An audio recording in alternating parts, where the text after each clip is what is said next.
आम्ही या ठिकाणी सगळे एकत्रित तुझ्यामुळे आलेलो आहे. कारण देवा तू आम्हाला वचन दिले, तुम्ही जिथेही कुठे माझ्या नावाने एकत्र याल मी तुमच्यामध्ये आहे.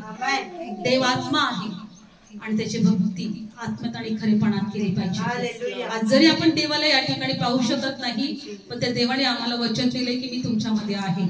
आणि विश्वासाने जेव्हा आम्ही देवाची भक्ती करतो, आम्ही देवाजवळ येतो आणि देवाजवळ प्रार्थना करतो, तो देव आमची प्रार्थना आहे.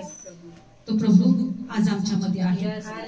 देवा आज जे काही आम्ही वचन घेणार आहोत, आज प्रभू पुन्हा एकदा आजच्या या वचनाद्वारे देवा तू आम्हाला स्पर्श कर, आशीर्वादित कर. प्रभू हे वचन घेण्यासाठी मला कृपा पुरव, मला सहाय्य कर.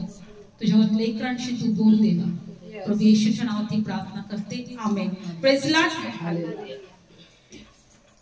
बायबल मध्ये दिलेला आहे की जेव्हा आपण एकत्र येतो तेव्हा असा विश्वास ठेवा का देव आमच्यामध्ये आहे. आपण मागे हे वचन पाहिलं होतं, तरी परत एकदा पाहणार आहोत. कारण जो विश्वास ठेवतो तो बायबल मध्ये दिले तो आशीर्वादित होतो. देव त्याला स्पर्श करतो, देव त्याच्या जीवनात कार्य करतो. कारण जर आम्ही या ठिकाणी देवाविषयी सांगत आहे यासाठी की देवाने आम्हाला सुद्धा आशीर्वादित केलंय, आमच्या सुद्धा प्रार्थनेचं उत्तर दिलंय. आणि म्हणून आज आम्ही सांगत आहे की होय प्रभू, विश्वास ठेवून पहा, प्रभू किती चांगला आहे.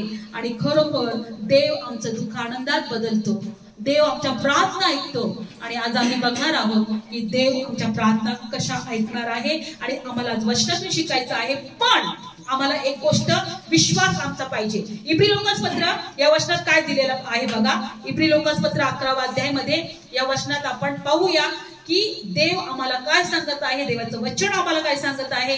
इब्री लोकांपत्र 11 अध्यायामध्ये काढू आपण वचन, 6वं वचन. विश्वासा वाचून त्याला संतोषविणे अशक्य आहे. जर आम्ही विश्वास ठेवत नाही तर आमचा इथं येणं काही उपयोगाचं होणार नाही. विश्वासाशिवाय त्याला संतोषविणं अशक्य आहे. जर मी भक्ती करत आहे तर हा माझा विश्वास पाहिजे का माझ्या भक्तीकडे देवाने कान लावलेले आहेत आणि देव माझ्या प्रार्थना ऐकणारच आहे.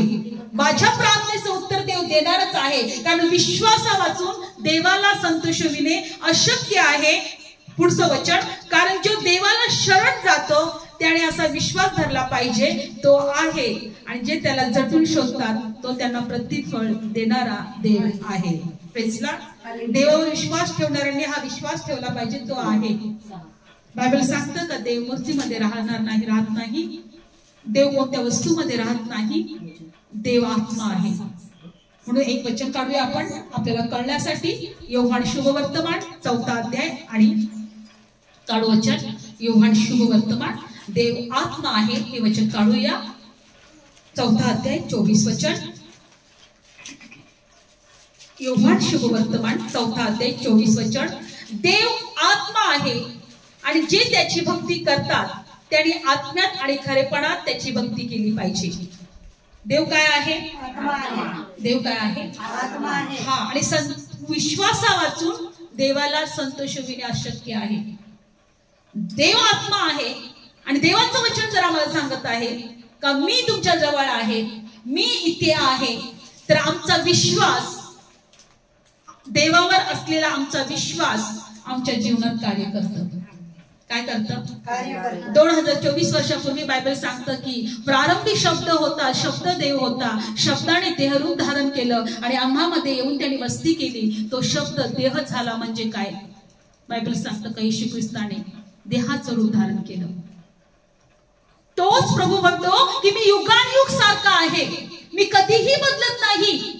आज तोच देव आत्म्याच्या स्वरूपात आमच्या बरोबर आहे, आत्म्याच्या रूपामध्ये आमच्या बरोबर आहे.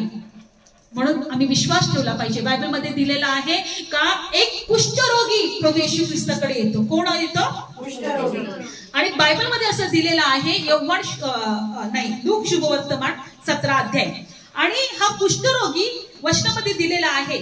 10 कुष्ठरोगी होते. आपण काढू वचन की कशा प्रकारे, कारण की आता जर आपण पाहिलं तर कुष्ठरोग आपल्याला कुठेही पाहायला मिळत नाही, पण काही वर्षापूर्वी कुष्ठरोग होता. आणि कुष्ठरोग ज्याला असायचा त्या माणसाला घरामध्ये सुद्धा ठेवत नसायचे.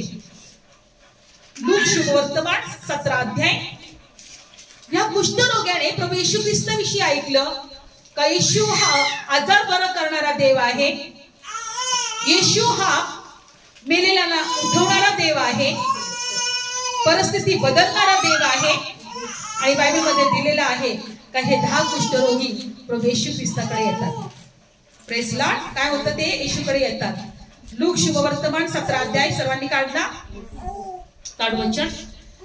लूक शुभवर्तमान 17 अध्याय आणि 11 वचन. असे झाले की यरूशलेमीकडे जात असता तो शोमरोन आणि गालिल यांच्यामधून जात होता आणि तो एका गावात जात असता 10 कुष्ठरोगी मनुष्य त्याला भेटले. किती भेटले? 10. ते दूर उभे राहिले आणि ते मोठ्याने म्हणाले, हे गुरु येशू आम्हावर दया कर. ते दूर उभे राहिले. कसे उभे राहिले ते? कारण की जर आपण पुढच्या वचनात जर पाहिलं तर कुष्ठरोग्यांना घरामध्ये काय, गावामध्ये सुद्धा येण्याची परवानगी नव्हती. ते वेशीच्या बाहेर असायचे. आपण नंतर काढूया. पण बायबलमध्ये दिले की ते दूर उभे राहिले आणि येशूला आवाज दिला, हे येशू, हे गुरु आम्हावर दया कर. काय कर? आम्हावर दया कर. पुढचं वचन 14. आणि मग त्यांना पाहून तो म्हणाला, तुम्ही जाऊन आपणास याजकांना दाखवा. आणि असे झाले की ते जात असताच निर्मळ झाले. बघा, येशूने त्यांना फक्त म्हटला, तुम्ही जर माझ्याकडे आलात ना तर रिकामे जाणार नाही. जाऊन तुम्ही कोणाला दाखवा? याजकांना. कोणाला? याजक म्हणजे मंदिरामधले भक्त. काय? हा, मंदिरामध्ये पूजापाठ करणारे, देवाला यज्ञ अर्पण करणारे भक्त. आणि बायबलमध्ये दिलेला आहे की ज्या वेळेस एखादा कुष्ठरोगी बरा होतो तेव्हा नियम असा असायचा, एखादा कुष्ठरोगी जेव्हा बरा होतो त्या कुष्ठरोग्याने आपण शुद्ध झाले असं प्रमाण द्यायचं आणि त्या कुष्ठरोगी बरा झालाय, तो बरा झालेला आहे त्याचं अर्पण देवाच्या मंदिरात आणायचं. काय? आपण कसं नवस करतो की प्रभू मी असं झालं होतं नाही का, असं झालं माझ्या जीवनामध्ये म्हणून हे नवस तुला देत आहे. तर तसं पूर्वी नियम असायचा का मंदिरामध्ये काय आणायचं? कुष्ठ रोग बरा झाला म्हणून किंवा कोणताही रोग बरा झाला म्हणून देवाला अर्पण द्यायचं. देवाला काय चढवायचं? अर्पण चढवायचं. तर या ठिकाणी ते कुष्ठ रोग प्रभू येशू ख्रिस्ताकडे आल्यानंतर प्रभू येशू ख्रिस्त एकच म्हणतो त्यांना, काय? जा याजकाकडे, याजकाला दाखव. आणि ते बरे नव्हते झाले. हा, ते बरे पण नव्हते झाले. काय म्हणतो प्रभू? जा याजकांना दाखव. आणि रस्त्यामध्ये ते जातात, ते चालले याजकाकडे, मंदिराकडे चालले. ते कुठे चालले? ते मंदिराकडे. बघा, या ठिकाणी बायबल सांगतं की एका गावामध्ये ते जात असताना दूरच उभे राहिलेले होते, पण आता येशू त्यांना मंदिराकडे पाठवत आहे. याजकांना दाखव तुम्ही बरे झालेले आहे. आणि ते बरे झालेले नसताना पण ते विश्वासाने चालत होते, याजकाकडे जायला निघाले होते. विश्वासाने याजकाकडे, त्या मंदिराकडे जायला निघाले होते. कारण प्रभू येशूचा एकच शब्द त्यांनी ऐकला, जा याजकांना दाखवा. आणि बायबलमध्ये दिलेलं आहे की पुढचं वचन, ते जात असता निर्मळ केले गेले. काय झाले? ते जात असता निर्मळ केले गेले, शुद्ध झाले, कोड त्यांचा बरा झाला. आता एक गोष्ट आपण बघणार आहे की हा कुष्ठरोग ज्याला आहे ते लोक जगामध्ये कसे राहत होते पूर्वी. काढू आपण वचन, लेवीयचं पुस्तक काढूया. लेवीय आणि 13 अध्याय आपण पुस्तक काढूया लेवीयचं. बायबलमध्ये बघूया की हे कुष्ठरोग असणारे लोक कसे राहत होते. आज देवाला धन्यवाद देऊया की आपण प्रभूने आपल्याला आशीर्वादित ठेवलेला आहे, आरोग्य दिलेलं आहे. आणि खरोखर ही परमेश्वरची दया आहे, ही कृपा आहे की आज आपण पूर्णपणे चांगले आहोत, निरोगी आहोत. लेवीयचं पुस्तक आपण काढणार आहोत 17 अध्याय आणि 45 वचन. जर एखाद्याला कुष्ठरोग झाला, 45 वाचूया. आणि कोडी ज्याला कोडाचा उपद्रव आहे त्याचे कपडे फाटलेले असावे. कसे असावे त्याचे कपडे? नियम होता कुष्ठरोग्यांसाठी, कुष्ठरोग्याचा कपडे फाटलेले असावे. पुढचं, त्याचे डोके उघडे असावे. त्याचे डोके उघडे असावे. त्याने आपला वरचा ओठ झाकावा. वरचा ओठ झाकावा म्हणजे पूर्ण तोंड बंद असावे, बरोबर. त्याने आपला वरचा तोंड झाकावा आणि त्याने अशुद्ध असे ओरडावे. जितके दिवस तो उपद्रव त्याच्यात आहे तितके दिवस तो अशुद्ध राहावा, आणि तो अशुद्ध आहे तो एकटाच राहावा. त्याची वस्ती छावणीच्या बाहेर असावी, म्हणजे वेशीच्या बाहेर. लक्षपूर्वक ऐका, तो वेशीच्या बाहेर असला पाहिजे. त्याने आपले केस पण असं उघडच राहायला पाहिजे. त्याने फाटलेलेच कपडे घातले पाहिजे. त्याच्या तोंडातून सतत अशुद्ध अशुद्ध अशुद्ध असा शब्द निघाला पाहिजे. का? कारण जो कुष्ठरोग होता तो संसर्गजन्य, म्हणजे एकापासून दुसऱ्याला लागणारा आजार होता, आणि त्याचा आजार कुणाला लागू नये म्हणून तो वस्तीच्या, गावाच्या वस्तीच्या बाहेर असायचा. तो एकटाच असायचा. त्याच्या तोंडात सतत शब्द असायचा, अशुद्ध अशुद्ध अशुद्ध. हा कुष्ठरोगी जेव्हा प्रभू येशू ख्रिस्ताकडे येतो, हे कुष्ठरोगी जेव्हा प्रभूकडे येतात, येशू आमच्यावर दया कर, प्रभू आमच्यावर दया कर. प्रभू म्हटलं जा याचकांना दाखवा. तर तुम्ही माझ्याकडे आलेत ना, असं समजा तुम्ही शुद्ध झालेलेच आहात, तुम्ही बरे झालेलेच आहात. आणि त्यांचा विश्वास किती मोठा बघा. विचार केला असता त्यांनी, आणि मला तर अजून स्पर्श पण केला नाही. माझ्यातला कुष्ठरोग मी पाहत आहे तो बरा पण झालेला नाहीये, आणि मी कसं काही जाऊ, डायरेक्ट मंदिरामध्ये जाऊ आणि त्या भक्ताला, त्या याचकाला दाखवू की मी बरा झालेला आहे, माझं शुद्धतेचं अर्पण ठर. पण ते विश्वासाने मंदिराकडे जाऊ लागले. काय झाले? मंदिराकडे जाऊ लागले, आणि जाता जाताच ते निर्मळ झाले. आज देव आमच्यामध्ये तो विश्वास शोधत आहे. तुम्ही माझ्याकडे, प्रभू म्हणतो, ज्या विश्वासाने आलेले आहे, काय तुम्ही हा विश्वास ठेवत आहात का?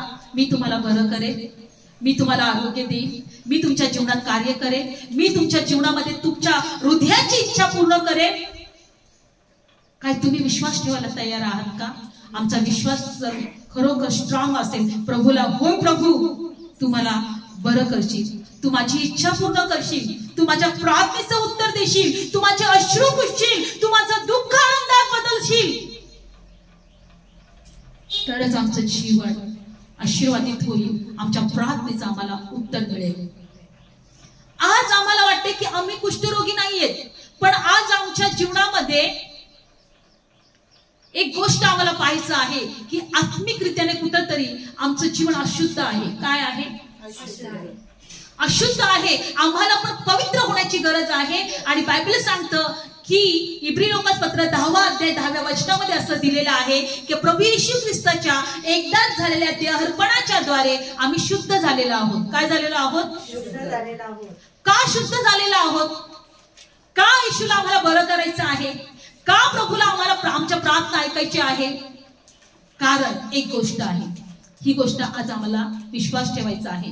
बायबलमध्ये दिलेलं आहे की जरी आम्ही मेलो तरी आम्ही उठले जाणार आहोत. काय होणार आहोत? उठले जाणार. 2 गोष्टीसाठी आम्ही उठले जाणार आहोत.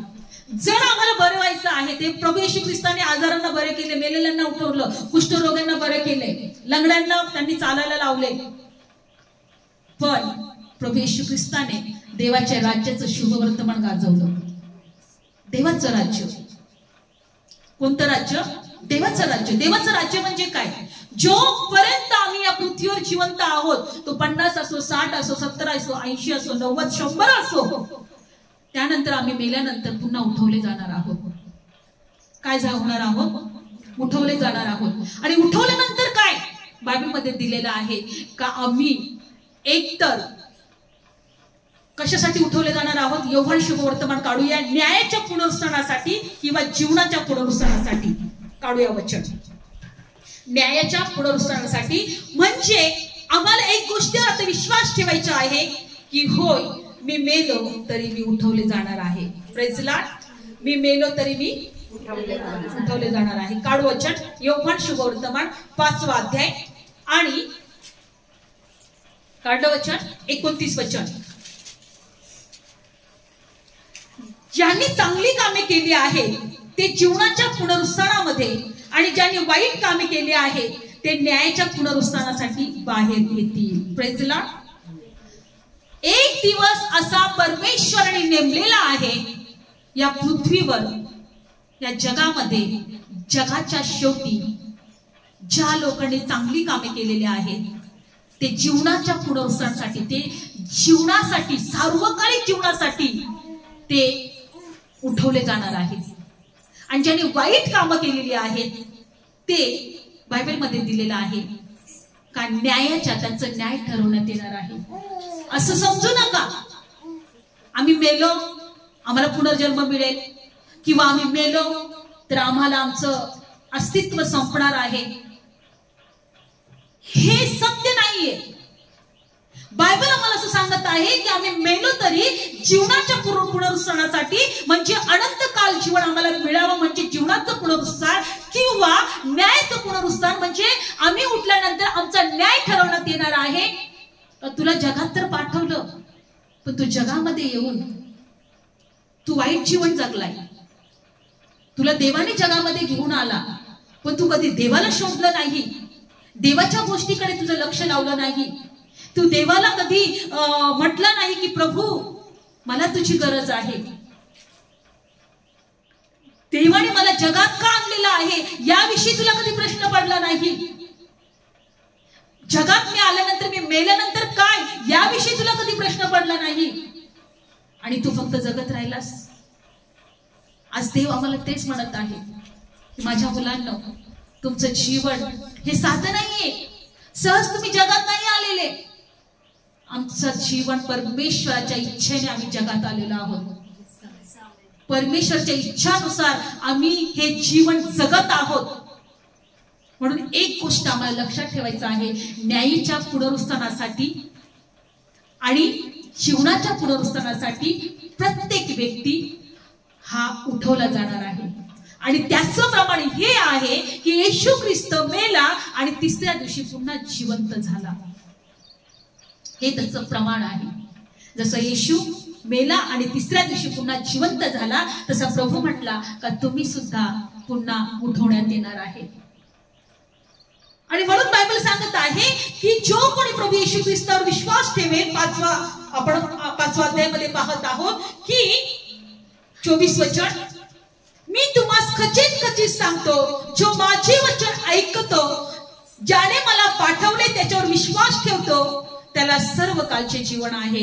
तो न्यायात येणार नाही, तो मरणातून जीवनात पार गेलेला आहे. न्यायाचं पुनरुत्थान, जीवनाचं पुनरुत्थान होणारच आहे. या गोष्टीवर आम्ही विश्वास ठेवायचा आहे. येशू म्हणतो जो माझ्यावर विश्वास ठेवतो तो न्यायाच्या कशात येणार नाही, न्यायात येणार नाही, त्याचा न्याय ठरवण्यात येणार नाही. Praise the Lord. तो न्यायात येणार नाही, मरणातून पार जीवनात गेलेला आहे. का? कारण बायबल सांगतं, काढू आपण वचन, योहान शुभवर्तमान 3रा अध्याय, योहान शुभवर्तमान 3रा अध्याय, की देवाने जगावर एवढं प्रेम केलं. कुणावर? जगावर. काढू वचन, देवाने जगावर एवढं प्रेम केलं का त्याने आपला एकुलता एक प्रिय पुत्र दिला. तो यासाठी दिला का जो कोणी त्याच्यावर विश्वास ठेवील तो नाश पावू नये, तर त्याला सार्वकालिकाचं जीवन असावं. योहान शुभवर्तमान 3रा अध्याय. न्यायाचं पुनरुत्थान, जीवनाचं पुनरुत्थान हे होणार आहे. म्हणून मला आज तुम्हाला यासाठी हे सांगायचं आहे की जर चिन्ह चमत्कार आमच्या जीवनात होतील, देवा आमच्या प्रार्थना ऐकेल, पण आमच्या जीवनाचं सत्य आम्हाला समजणं खूप गरजेचं आहे. बायबल सांगतं आम्ही त्या न्यायासाठी आम्ही पुन्हा उठले जावं नाही, आमचा न्याय व्हावा म्हणून आम्ही पुन्हा उठले जावं नाही. कारण की न्यायामध्ये जर आमचा न्याय ठरवण्यात आला तर आम्ही कोणीही देवासमोर निर्दोष, निष्कलंक आणि पवित्र ठरले जाणार नाही न्यायाच्या दिवसामध्ये. का? तर मनुष्यामध्ये काही चांगलं राहत नाही. Praise the Lord. न्यायाच्या दिवसामध्ये आम्ही जर न्यायासाठी उभं राहण्यात आलो देवाच्या समोर तर आम्ही न्यायी ठरू शकणार नाही. पण बायबल सांगतं की जो माझ्यावर विश्वास ठेवील तो न्यायाच्या भयात असणार नाही, तो मरणातून पार जीवनात गेलेला आहे. का? कारण वचन काय सांगतं, योहान शुभवर्तमान 3रा अध्याय, काढू आपण वचन, देवाने जगावर एवढी प्रीती केली की त्याने आपला एकुलता एक पुत्र दिला, यासाठी की जो कोणी त्याच्यावर विश्वास ठेवतो त्याचा नाश होऊ नये, तर त्याला सर्व कालचे जीवन असावे.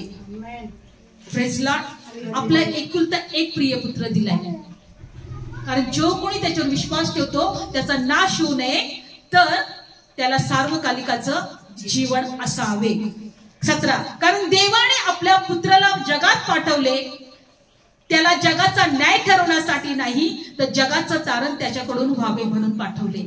जगाचं तारण त्याच्याकडे व्हावे म्हणून पाठवलं, न्याय ठरवण्यासाठी नाही. आज प्रभू येशू या जगात यासाठी आलेला आहे, आमचा न्याय करण्यासाठी नाही, पण आमचं तारण करण्यासाठी. म्हणजे त्या न्यायाच्या दिवसामध्ये आमचं नाश होऊ नये, किंवा आम्ही त्यावेळेस निर्दोष निष्कलंक ठरले जावे. आम्हाला पापातून तारावा, आम्हाला वाईट गोष्टीतून तारावा. कारण ज्यांनी चांगली कामे केली आहेत ते पुनरुत्थानासाठी उठवले जातील, ज्यांनी वाईट कामे केले आहेत ते न्यायाच्या पुनरुत्थानासाठी उठवले जातील. पण आम्ही देवासमोर निर्दोष निष्कलंक असावे म्हणून बायबलमध्ये दिलेला आहे की जो कोणी प्रभू येशूवर विश्वास ठेवतो त्याच्या ठाई सार्वकालिकाचं जीवन राहील, त्याचा नाश होणार नाही. देवाने जगावर प्रेम केलेलं आहे. आता मागे प्रार्थनेमध्ये एका ठिकाणी सिस्टरांच्या इथे गेले होते मी. त्या ठिकाणी त्यांचे बाहेर त्यांच्या ज्या शेजारी आहेत त्या त्यांना म्हटल्या की प्रभू येशू ख्रिश्चन लोकांचा देव आहे, तो आपल्या भारत देशाचा देव नाहीये. आणि मी जेव्हा येशूवर विश्वास ठेवत नव्हते तेव्हा सुद्धा माझी इच्छा होती किंवा हेच माझे विचार होते, येशू ख्रिश्चन लोकांचा देव आहे.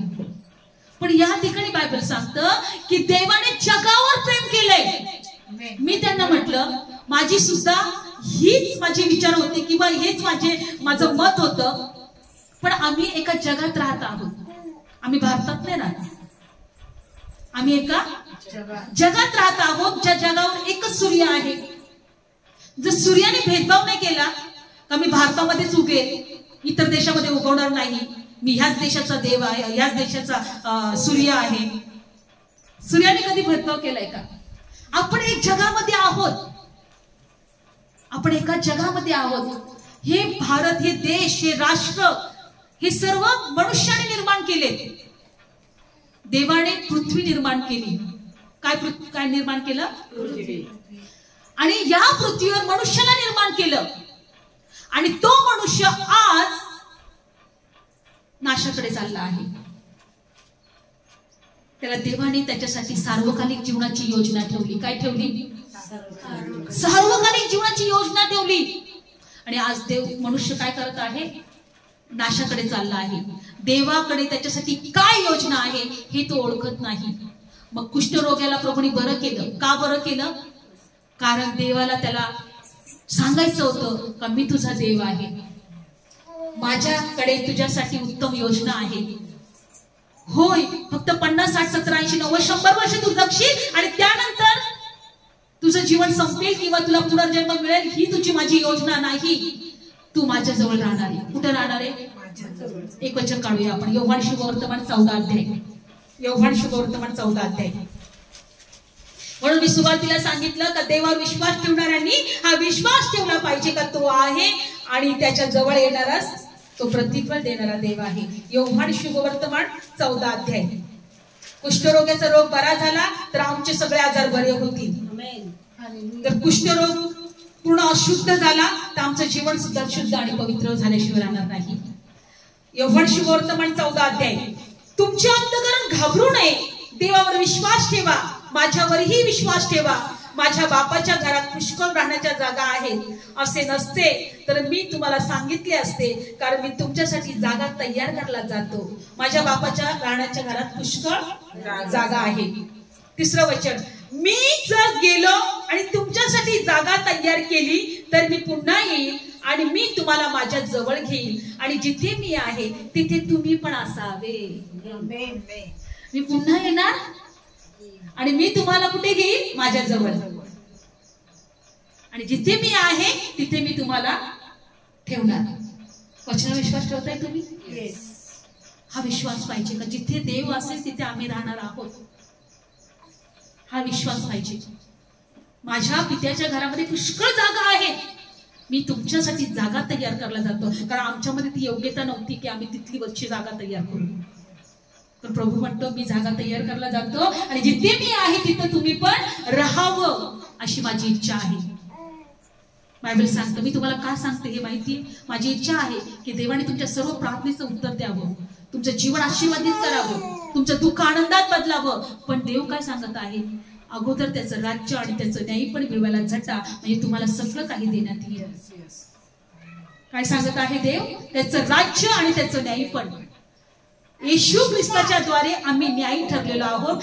का? त्याने आमचे अपराध, आमचे श्राप, आमचं सर्व दुःख त्यांनी स्वतःवर घेतले. जेव्हा मी येशू ख्रिस्तावर विश्वास ठेवणारी नव्हते, तेव्हा माझं सुद्धा ही समज होती का जो देव स्वतःलाच वाचू शकत नाही, तो मला काय वाचवणार आहे. पण त्याच देवाने त्याचं ज्ञान मला प्रकट केलं. माझ्या मुली, मी तुझ्यासाठी त्या वधस्तंभावर आहे. तुझ्या अपराधांची शिक्षा मी स्वतः घेतली, तुझं मरण मी स्वतःवर घेतलं, कारण मी तुला जीवन दिलेलं आहे.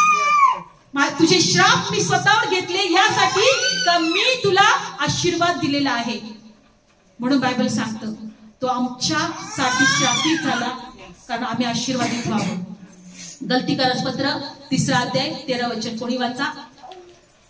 गलतीकारसपत्र 3 अध्याय 13 वचन.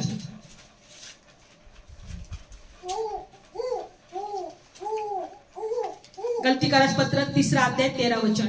आपल्याबद्दल ख्रिस्त शाप झाला आणि त्याने आपल्याला नियमशास्त्राच्या शापापासून खंडणी करून सोडविले.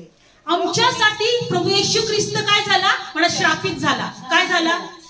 जेव्हा जेव्हा तो वधस्तंभ पाहतो आपण, त्याला तो वधस्तंभ खिळलेला आहे. एक लक्षात ठेवायचं, तो जर श्रापित झाला मी आशीर्वादित होण्यासाठी, तर मी आशीर्वादितच आहे. काय आहे? मी आशीर्वादित आहे. मला सांगा, जर तुमच्या मुलावर तुमचा खूप जीव असेल आणि एखाद्या वेळेस तुम्ही तिथं जवळ असताना तुमच्या मुलाच्या हातून कोणाचा तरी खून झाला, तर तुम्ही पोलिसांना काय म्हणाल? हा मी खून केलाय, माझ्या मुलांनी नाही केलं. बोलाल ना, कारण तुमच्या मुलावर त्याचं तुमचं प्रेम आहे की नाही. नाही, माझ्या मुलांनी काय नाही केलं, मीच म्हणाले त्याला. एखाद्या वेळेस तुमच्या मुलाच्या हातून झाला बाय चान्स मध्ये, म्हणजे असं चुकून झाला, चुकून त्याचा चाकू कोणाला तरी लागला, तर तुम्ही त्याला शिक्षा भोगण्यासाठी जाऊ द्याल? एक आई जाऊ देईल त्याला? जी आई त्याच्यावर खूप प्रेम करते ती जाऊ देईल त्याला शिक्षा भोगायला? ती काय म्हणाल? नाही, हा खून मी केलाय, माझ्या हातून झालाय, माझ्या मुलाच्या नाही, मला पकडा, मला शिक्षा द्या. तेच प्रभूंनी केले. आम्ही न्यायाच्या प्रसंगात येऊ नये. आम्ही पुन्हा उठल्यानंतर न्यायाच्या पुनरुत्थानामध्ये आम्ही येऊ नये. आम्ही जीवनाच्या पुनरुत्थानामध्ये यावं, म्हणून तो देव आज आम्हाला न्यायी ठरवत आहे, न्यायी ठरवत आहे. म्हणून त्याच्या देहार्पणाच्या द्वारे आम्ही नीतिमान ठरलो. बायबल सांगतं, तो कुष्ठरोगी मंदिरात जाऊ शकत नव्हता, कुणाच्या घरी जाऊ शकत नव्हता, त्या वस्तीमध्ये जाऊ शकत नव्हता. पण येशू काय म्हटलं माहितीये? डायरेक्ट जा मंदिरात. काय म्हटलं येशू? याच म्हणजे तिथं मंदिर असतो, जा मंदिरात, कारण मी तुला शुद्ध केलं आहे. बायबल सांगतं की प्रभू येशू ख्रिस्ताच्या द्वारे आम्हाला स्वर्गातल्या परम पवित्र स्थानात जाण्याचा अधिकार मिळाला. Praise Lord.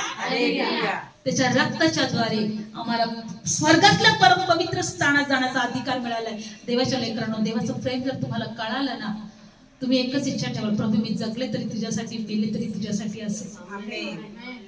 देवाचं प्रेम कळणं आम्हाला गरजेचं आहे. साक्ष आमच्या जीवनात होतील. देव आमच्या प्रार्थनेचं उत्तर नक्की देणार. कुष्ठरोगी बरा झालाय, लंगड्यांना पाय येतात, होय अनेक कॅन्सर बरे केले जातात, एड्सचे आजार सुद्धा त्यांचे रिपोर्ट नॉर्मल येतात. का? पण एकच प्रभूला सांगायचं आहे की मला तुम्हाला हे जीवन नाही, सार्वकालिकाचं जीवन द्यायचं आहे. Praise Lord. सार्वकालिक म्हणून एका वचनामध्ये दिलेलं आहे, याकोबाच्या पत्रामध्ये. काढू आपण वचन 3 अध्याय. आम्हाला असं वाटते की आम्ही कधी कधी आम्ही पापी नाहीये, आम्हाला काही गरज नाहीये, हो की नाही. याकोबाचं पत्र काढू 3 अध्याय. या वचनात प्रभू काय म्हणत आहे? 3 अध्याय काढला, 11 वचन वाचा. भावांनो, एकमेकांविरुद्ध बोलू नका. काय? जो भावाविरुद्ध बोलतो तो आपल्या भावाचा न्याय ठरवतो, आणि तो नियमशास्त्राविरुद्ध बोलतो नियमशास्त्राचा न्याय ठरवतो. जर तू नियमशास्त्राचा न्याय ठरवतं तर तू नियमशास्त्र पाळणारा नाही पण न्यायाधीश आहे. नियमशास्त्र देणारा आणि न्यायाधीश असा एकच आहे. तो तारायला आणि नाश करायला समर्थ आहे. जो तू दुसऱ्याचा न्याय ठरवतो तर तू कोण आहे? बघा, आम्ही एकमेकांविरुद्ध कुरकुर करतो. काय करतो? तो असा आहे आणि ती तशी. आज जगामध्ये भांडणं कशामुळे होतात माहितीये का होतात? कारण आम्हाला समोरचे लोक आवडत नसतात, हो की नाही? आम्हाला समोरचे लोक त्यांनी असं केलं तसं केलं. आम्ही स्वतःला कधीच म्हणत नाही की होय आमच्याकडून पण चुका झाल्या किंवा आम्ही चुकीचे आहोत, असं आम्ही स्वतःला कधी म्हणत नाही. पण आम्ही दुसऱ्यांच्या चुका खूप आम्हाला सहज दिसत असतात, हो की नाही? आणि मग दिसल्या की भांडणं तिथूनच होतात.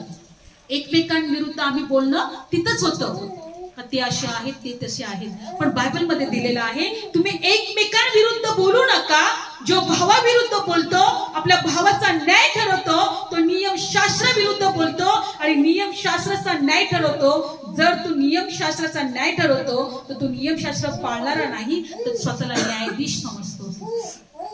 कोणाविरुद्ध काही बोलू नका, कारण न्यायाधीश आहे तो नाश करायला आणि तो नाश करायला आणि तारायला समर्थ आहे. Praise the Lord. विश्वास ठेवा. या वचनातून आम्हाला एक गोष्ट शिकायची आहे.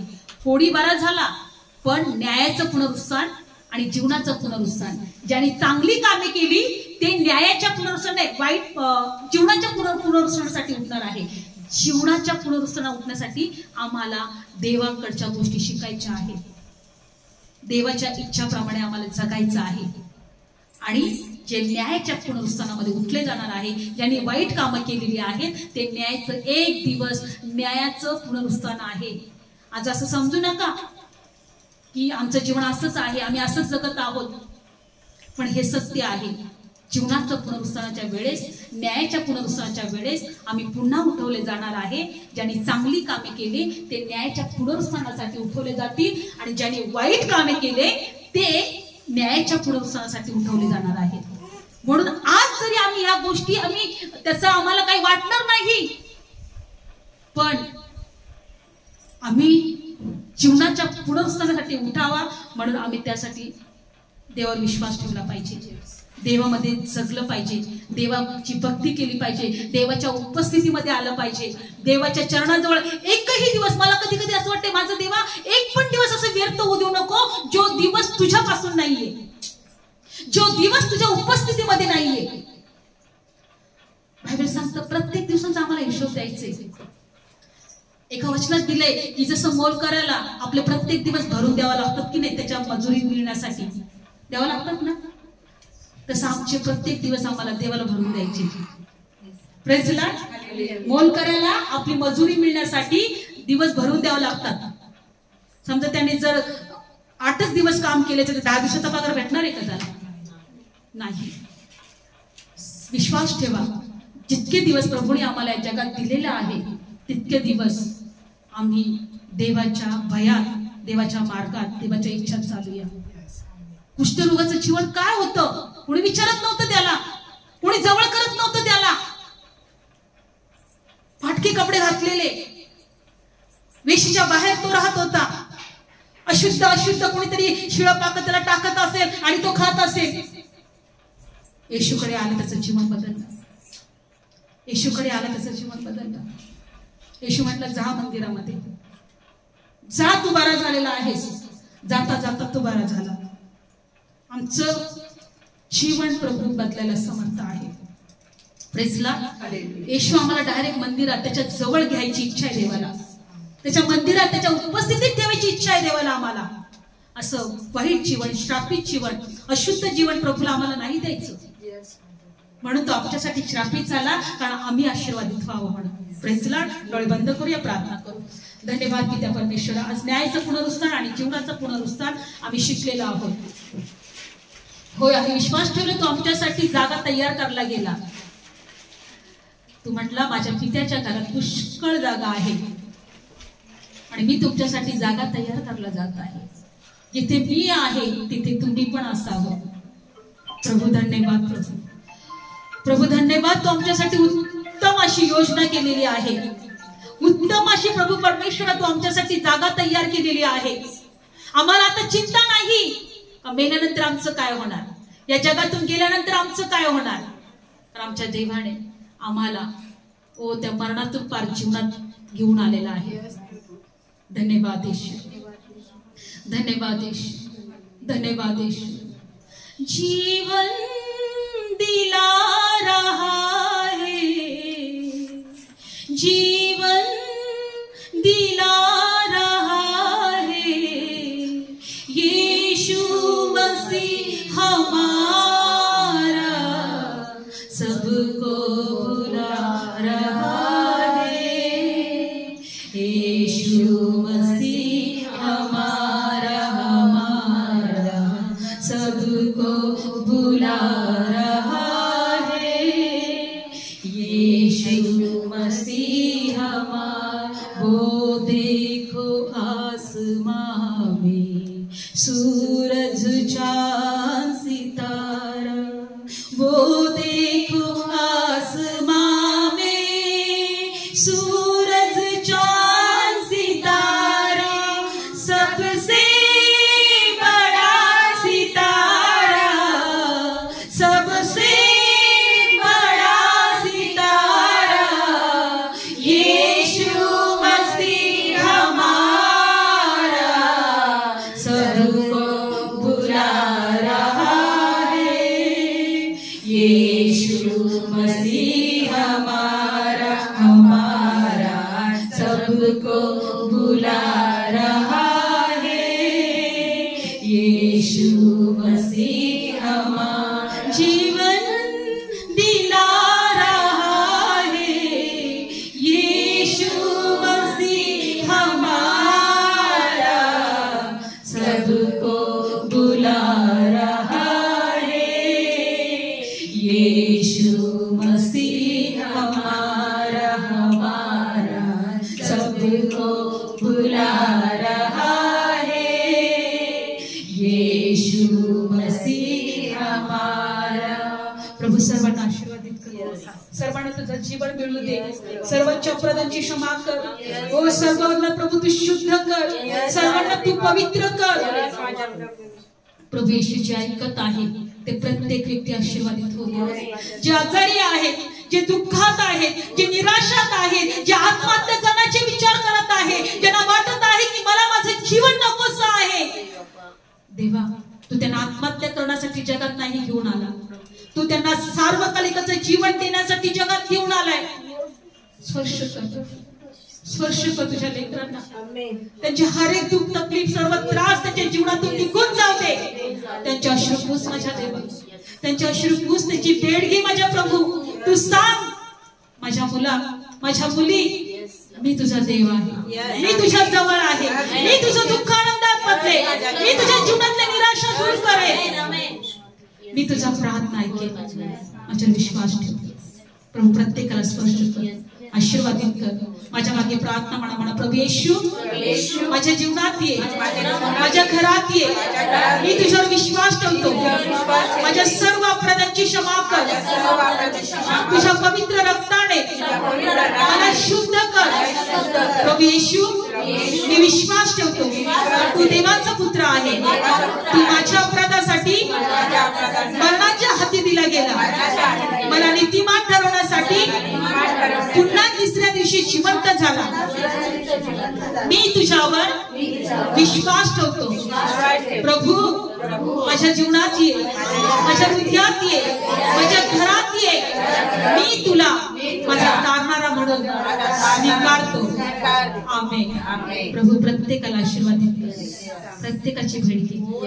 चिन्ह चमत्कार साक्षात आम्ही या ठिकाणी पाहत आहोत आणि पाहणार आहोत. ज्यांना लेकरू नाही त्यांना लेकरू दे, त्याचे रिपोर्ट बदलू दे प्रभू. त्याच्या गर्भाशयाला स्पर्श कर. पोटचं फळ हे देवाचं दान आहे. येशूच्या नावात ते पोटचं फळ देवाचं दान त्यांच्या उदरात येशूच्या नावात स्वीकारतो.